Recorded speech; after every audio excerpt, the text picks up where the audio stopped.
viewers, my name is Dr. John Mohmad Pandit, Assistant Professor at the English Department, Institute of Aeronautical Engineering, Hyderabad. Today in this video lecture, I will deliberate on a grammar topic that is conditional clauses. This is the main content of our today's video. Here you will come to know about what is conditional clauses. In order to understand the conditional clauses, we will take these two terms separately. One is what's clause and the second is what's conditional. And then we will take the next one, that is the types of conditional clauses. And after that, we will take definitions and the structures of conditional clauses. Okay, let us start with the word clause. What is clause? Clause is a group of words having at least one finite verb.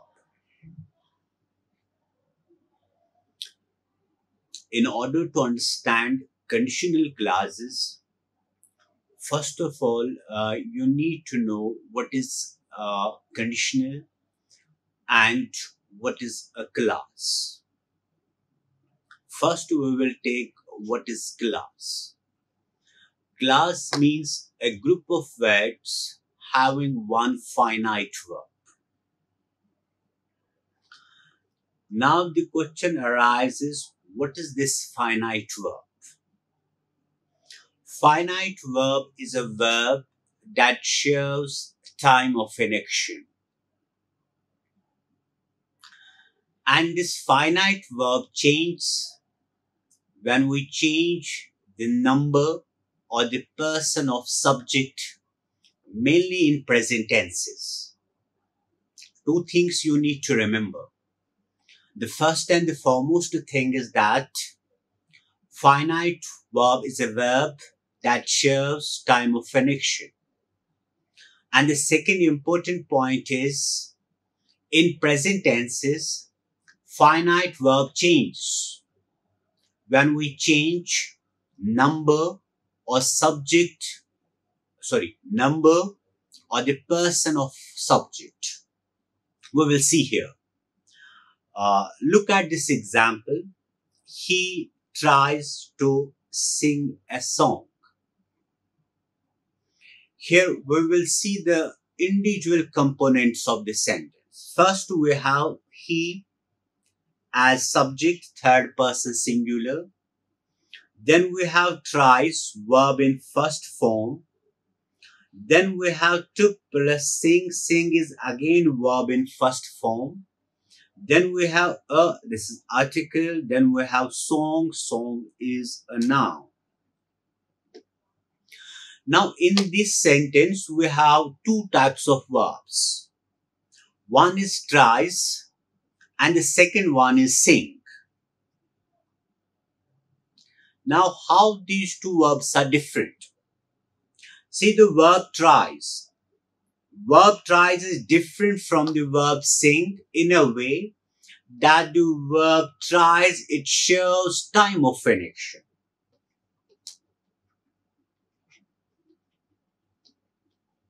It shows time of an action. While as verb sing, it doesn't show time of an action.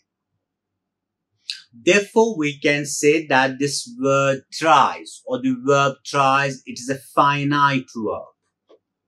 Why? Because as I said that finite verb is a verb that shows time of an action.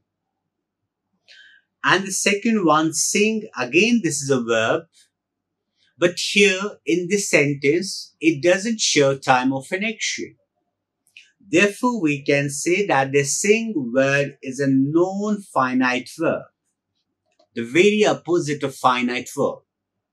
A finite verb is a verb that shows time of an action. Non-finite verb is a verb that doesn't show time of an action. Here, to sing, it's took plus verb in first form. Here to sing, it doesn't show time of an action, therefore it's a non-finite verb.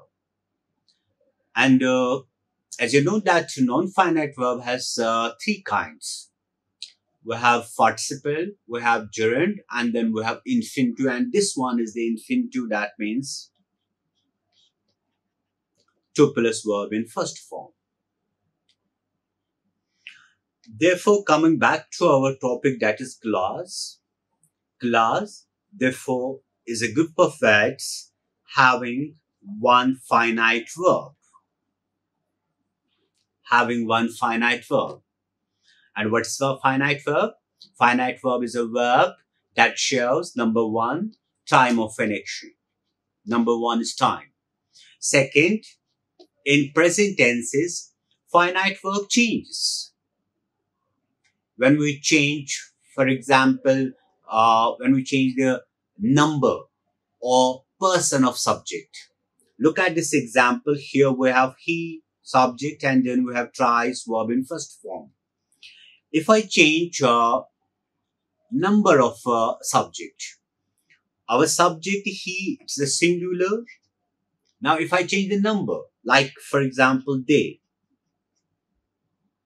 is plural.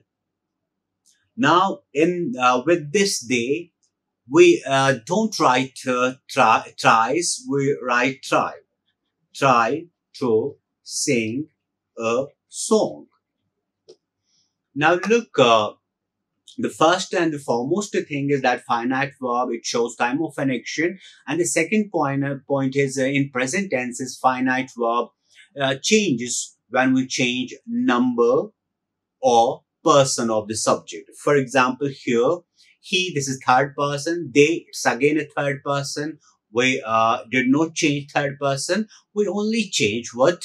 We only change number. For example, he, this is singular, and they, this is plural. Okay.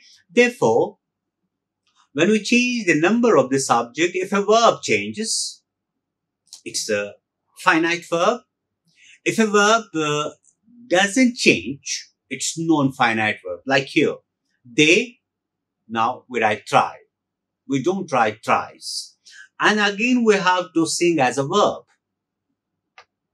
To sing, it doesn't change when we change number of the subject. Therefore, you need to understand this, that class, of course, this is not our topic, but in order to understand conditional clauses, we need to understand these two words. That means these two terms, that is what's conditional and what's clause. Now, before we move to next slide, I would like to recapitulate this clause. It's a group of words having one finite verb, or you can say that this clause, for example, if I write like this, if it rains, we shall get wet. Now look at this sentence. Here we have it as a subject, rains, this is verb in first form. Then again we have we as a subject. Then we have shall as in helping verb, and get verb in first form. Here the rains, it shows the present time. If it rains, it's simple present tense. Rains, here verb rains, it shows the present time. Therefore, we can say that this rains, it's a finite verb. It's a finite verb because it shows the time of an action. And again here, shall get, it's a verb, it's a future tense, it shows the future time. Therefore, we can say that shall get, it's a finite verb, gets a finite verb. Why? Because it shows time of an action. And therefore, in this sentence, we have two clauses. One is if it rains, and the second is we shall get wet. Why we have two clauses? Because here, the first is if it rains, it's a group of words having one finite verb. And here again, we shall get wet. Again, it's a group of words having one finite verb, that is shall get. Because both these verbs, that's rains and shall get, it shows time of an action. As I told you, that finite verb is a verb that shows time of an action.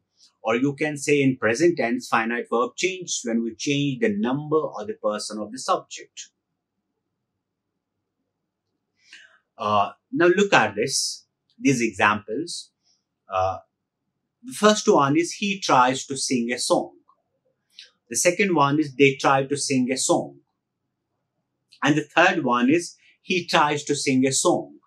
And the last one is I try to sing a song. In all these sentences, we have two types of verbs. One is tries, tries, and try. And the second one is to sing, to sing, to sing. Here, tries, try and tries and try, it's a finite verb. Why? It's a finite verb. Why? Because it shows time of an action. And the second verb, to sing, it's a non-finite verb or infinitive. Why it's non-finite verb? Because it doesn't show time of an action. Now, if you look at the first two examples, he, this is third person. They, again, this is third person. Here, we did not change the person.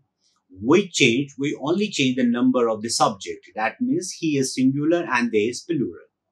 As I told you, when we change the number of the subject, if a verb changes, take it as finite verb. Here, look, we write tries and then we write try. With they, we write try. To sing, it remains unchanged. If you change the number of the subject, if you change the person of the subject, it will not change. It will not change. It will always remain same. It's only finite verb that changes. Now look at the second example, he and I. He, this is singular. I, again singular. That means the same number. Here, we did not change the number, but we only changed what? We changed the person. He, this is third person, and I, this is first person. Now look, if we change the person of the subject, and with this change, if a verb changes, we call it a finite verb. Now here, tries and try. He, we write tries, and I, we write try. Okay. Now, coming back to our topic, a class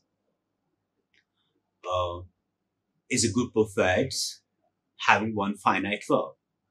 And what is this finite verb? Finite verb is a verb that shows time of an action. Or in present tenses, finite verb changes when we change number or the person of the subject. Now the class can be the main class, it can be the principal class, or it can be subordinate class. We have different types of classes. Here, look at this example. If I find a job, I will help you.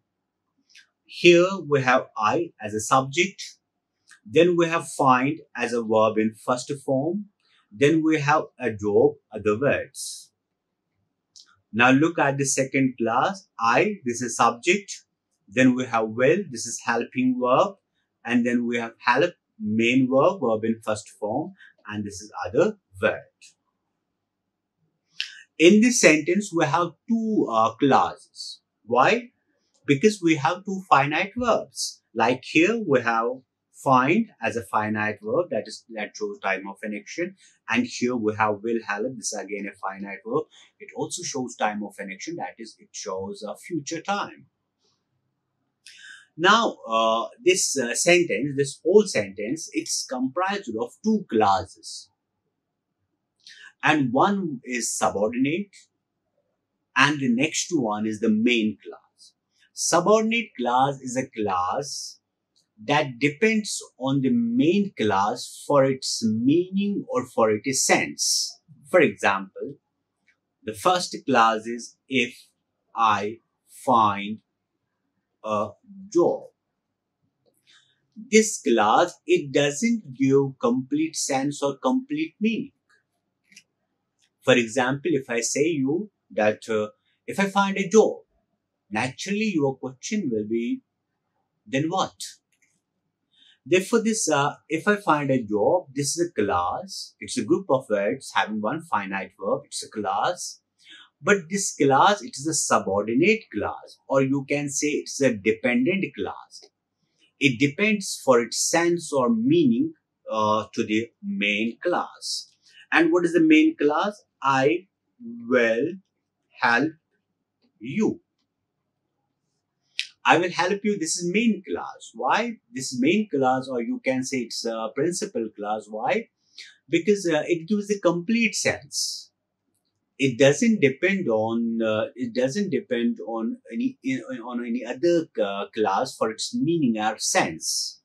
Therefore, this sentence we have two class, and the first one is if I find a job, this is subordinate class, and then we have I will help you, this is main class. Now, before we move to the next slide, I would like to recapitulate it here.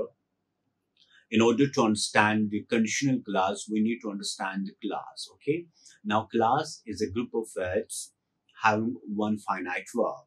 And what is this finite verb? Finite verb is a verb that shows time of an action. Or finite verb change when we change, for example, number or the person of subject, mainly in present tenses. And now the class, we have different types of classes. For example, here, if I find a job, I will help you. Here, this sentence, it's comprised or it consists of two classes. The first one is if I find a job. Why it's a class if I find a job? Because this group of words, it contains one finite verb. And the second one is I will help you. I will help you is again a class because it contains a verb, or it contains a finite verb. That means a verb that shows time of an action, that is will help. Okay, will help, it shows the future time, and find, it shows the present time. Therefore, we can say that this sentence, it's comprised of two classes. One is if I find a job, and the second is I will help you. But these two classes, they are different from each other. How? The first one is if I find a job, this subordinate class, or you can say the dependent class. Why? Because it depends for its sense and meaning, it depends on the main class, that is I will help you. And I will help you, on the other hand, is a main class because it gives the complete sense, it gives the complete meaning. Now the next point is conditional. What is this conditional? Conditional means expressing a condition on which something else is contingent, or simply expressing a condition or supposition. When we say the condition means something which is a prerequisite for any action. For example, you will see here, we shall get wet. This is the main action. We shall get wet in future. But the condition is if it rains. Yes, of course, we shall get well. This work will happen in future. It will occur in future. Only if a certain condition is fulfilled in the present. And what is that condition? If it rains. That's why we call it conditional clauses. This word conditional, it's an adjective derived from the word condition. We often use it in day-to-day conversation. Also, for example, we say, I will give you 1,000 rupees on the condition, or on one condition, that you have to pay, you have to pay it back on the 1st of July or anything. Okay. Therefore, the condition means anything that is a prerequisite for the performance of an action. Here, the performance of an action, the main clause is we shall get wet. Yes, of course, we shall get wet in future. It's a future tense. But this action will occur in future only if a certain condition is fulfilled in the present. And what's that condition? If it rains. That's why we call it conditional clauses. Now, we have different types of conditional clauses.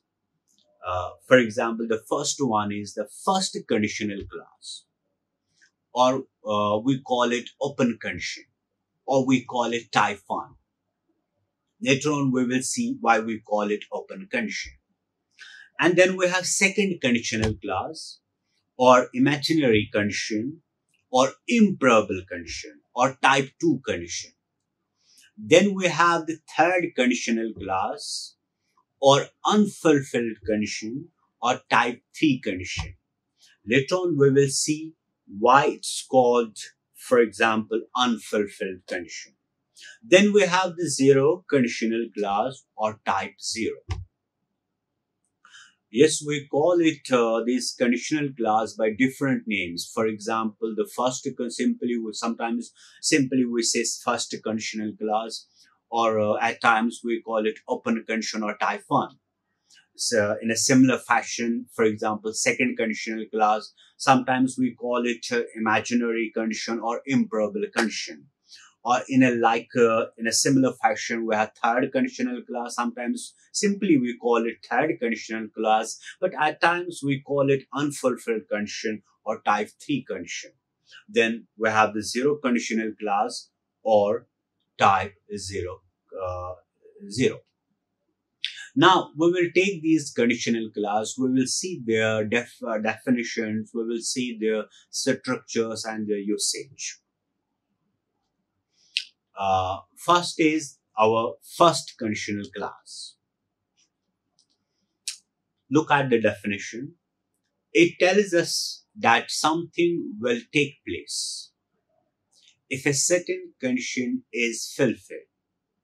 This condition may or may not be fulfilled.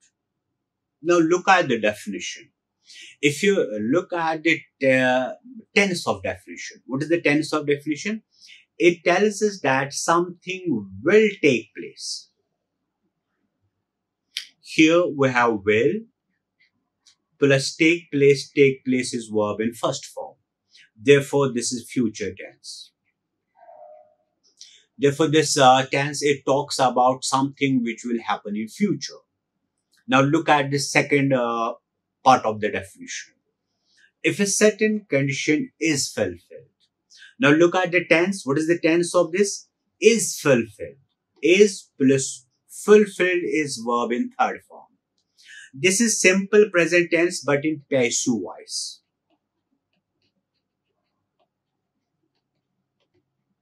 This simple present tense but in passive voice. In passive voice we have verb in third form. Here is fulfilled. It is simple present tense but in passive voice. When we look at the definition, when we look at the tense of the definition, we find two types of tenses. One is the future tense and the second one is the present tense, simple present tense. Therefore, from these tenses, we come to know about this conditional clause. That means first conditional clause. It means that this first conditional clause tells us that something will happen in future. But the condition is, if a certain condition is fulfilled in present, and this condition may or may not be fulfilled. Yes, of course, this condition sometimes it may fulfill or sometimes it will not fulfill. That's why we call it open condition. Here the condition is open. That's why its another name is open condition. Again, here, I would like to repeat this definition. The first conditional clause, it tells us that something will happen in future. If a certain condition is fulfilled in present. And this condition may or may not be fulfilled. That's why we call it open condition. Here the condition, it may or may not be fulfilled. If you look at the example, first of all, see the structure. Its structure is if plus simple present, plus subject, plus will, shall, can, may, plus verb in first form, plus other words. What is the structure for simple present? Subject plus verb in first form. Then if you look at the main class, in main class we have the subject plus helping verbs will, shall, may, okay, plus verb in first form. That means subject plus helping verb plus verb in first form. That means it is a future tense. Our conditional class, it is in present tense or simple present tense or present simple or present indefinite tense. And our main class, it's in future tense. Now look at this example. If it rains, it, this is subject. Rains, this is verb in first form. Then this it rains, it is simple present tense.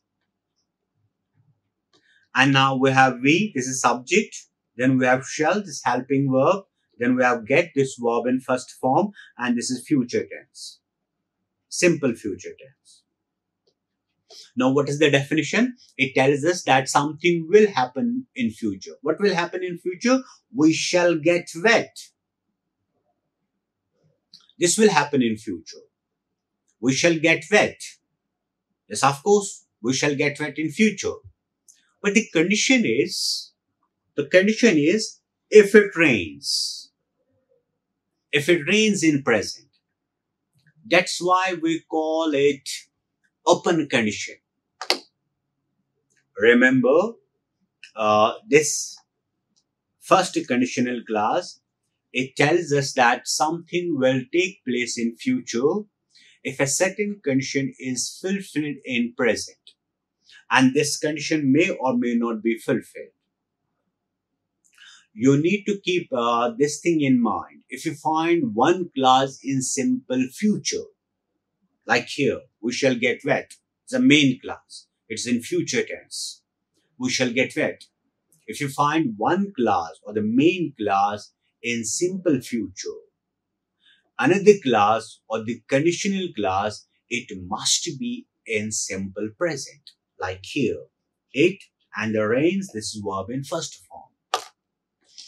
Although this it rains, it gives the sense of future. It gives the sense of future. It's a structure of simple present, but it gives the sense of future. But we have read in tenses. We have read in tenses that we use simple present tense instead of simple future tense in clauses of condition and time. Like here, this is a conditional clause.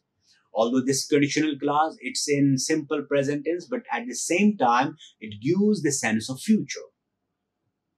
But in conditional clause, we don't use structure of future tense. We use structure of simple present tense. Now, there's one more example. For example, if I write like this, look at this example.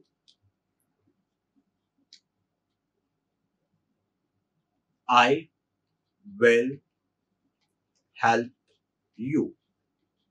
If you look at this example here, we have I, this is subject, first person singular. Then we have will, helping verb. Then we have help, verb in first form. And this is a simple future tense. I will help you. This is something which will happen in future. Okay? Now, this will happen in future.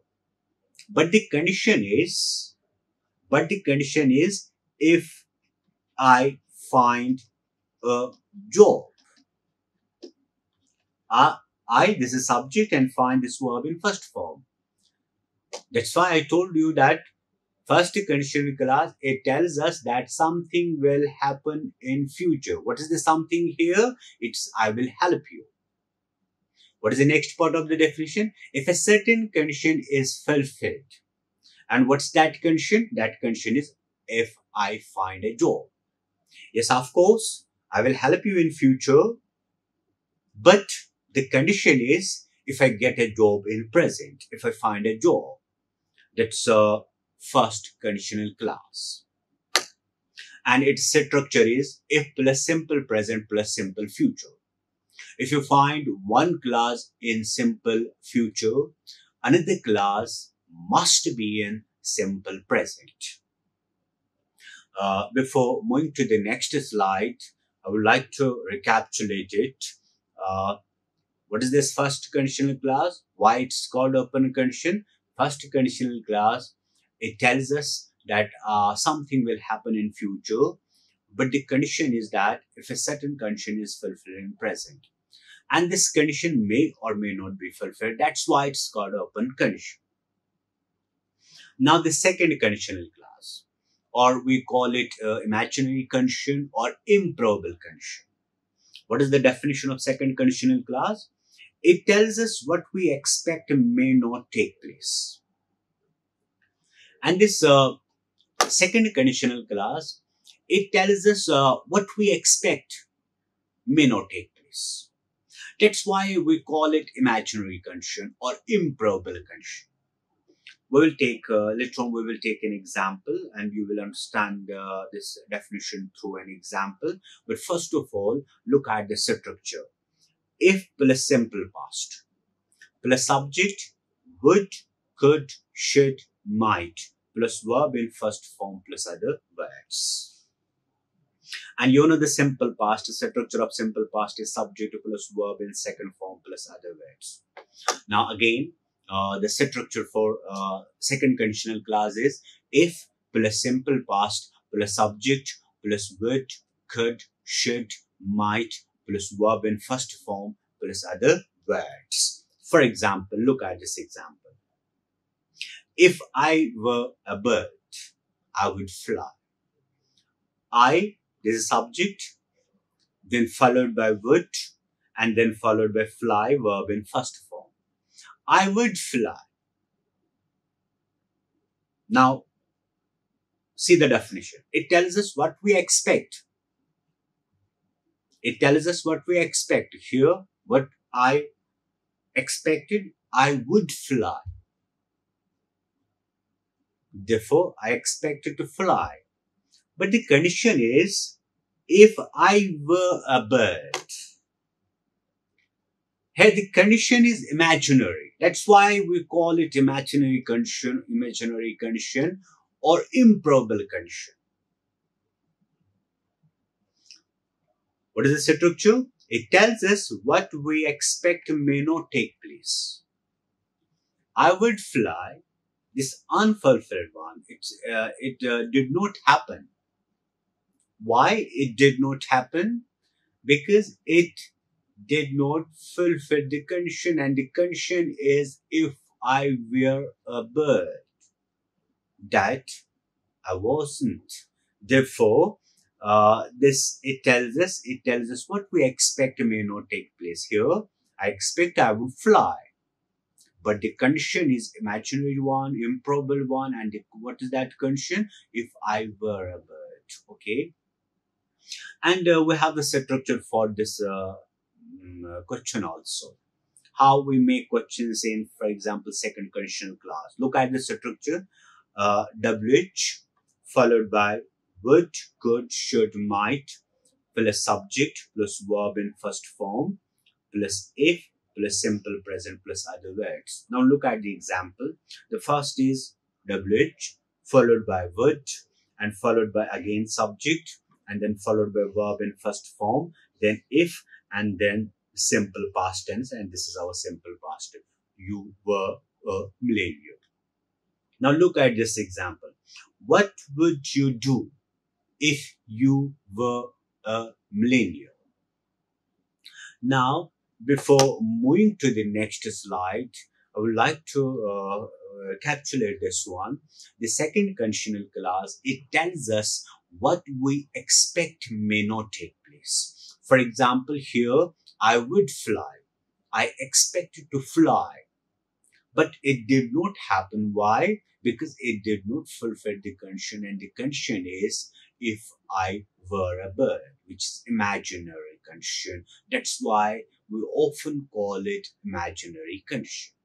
And its structure is if plus simple past. If plus simple past plus subject, then the would, could, should, might plus verb in first form plus other words. Now we have the next one, that is third conditional clause, or sometimes we call it unfulfilled condition. See the definition. It tells us that something did not take place because a certain condition was not fulfilled. It tells us about past. If you look at the tense of the definition, did not take place. It is simple past tense. Simple past tense. And what is the next one? Because a certain condition was not fulfilled. Was not fulfilled, again it is was plus verb in third form, fulfilled. Was not fulfilled, it is simple past but passive voice.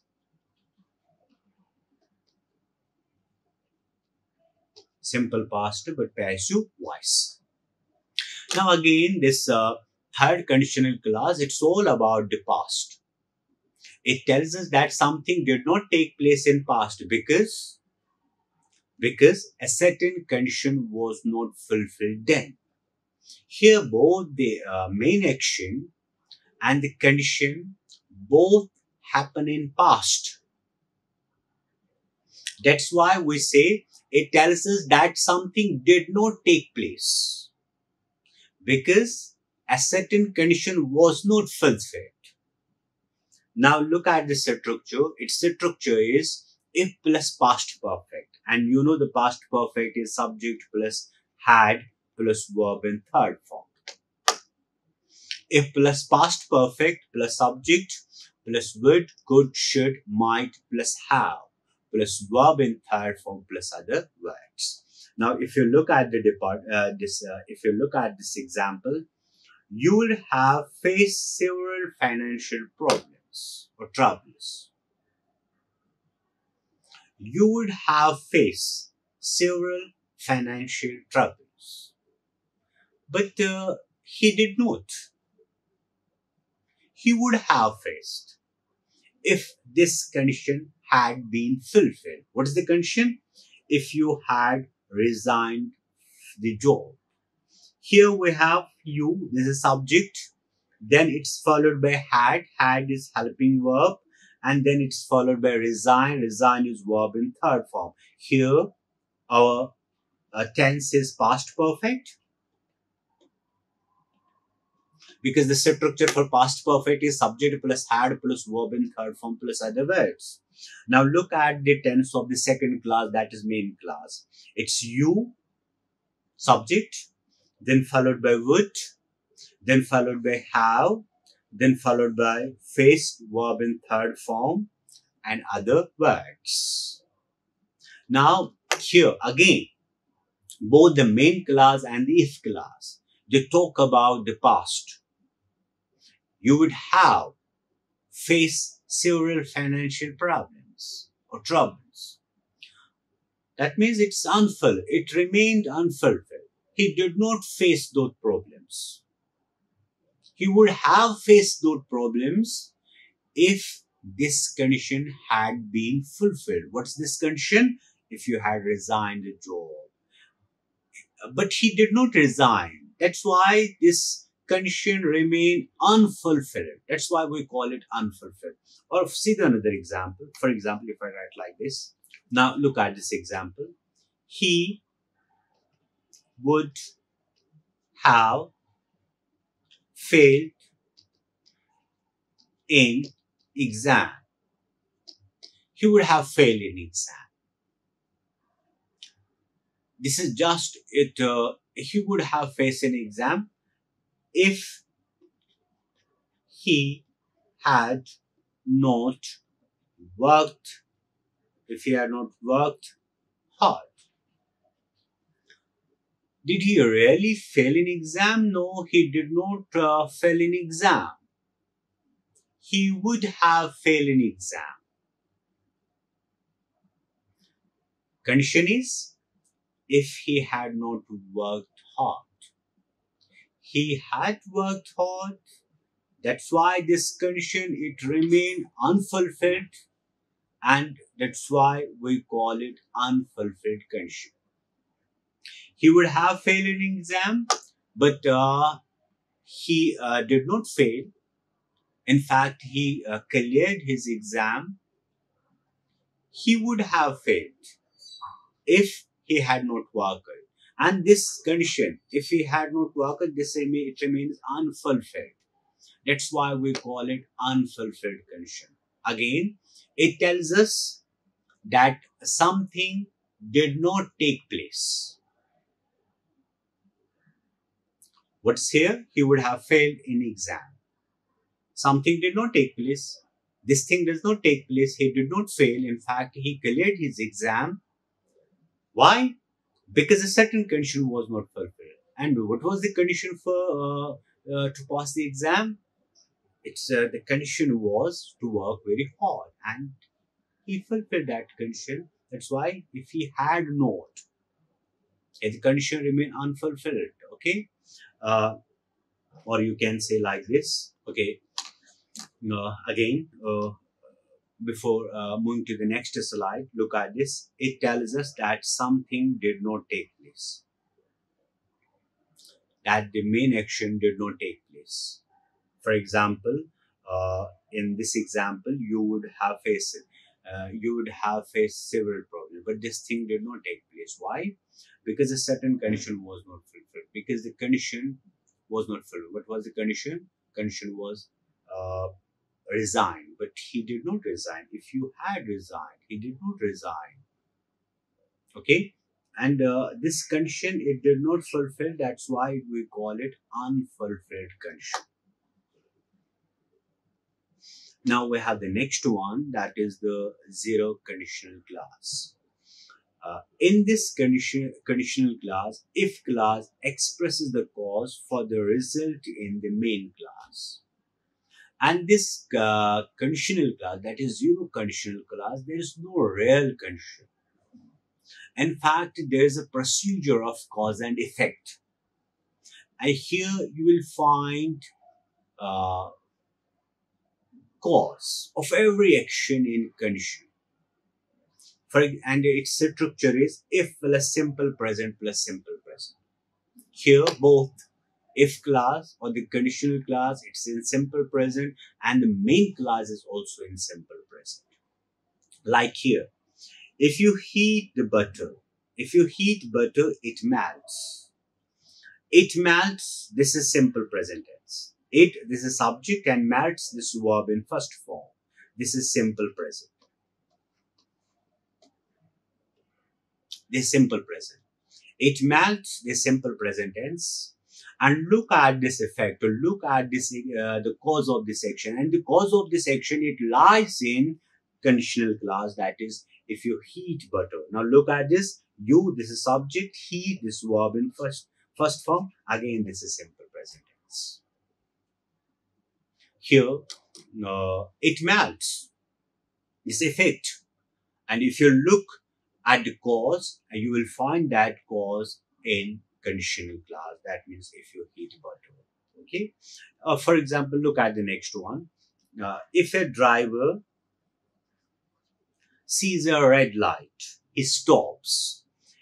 A driver, this is subject, and sees, this verb in first form. Therefore, this is simple present tense.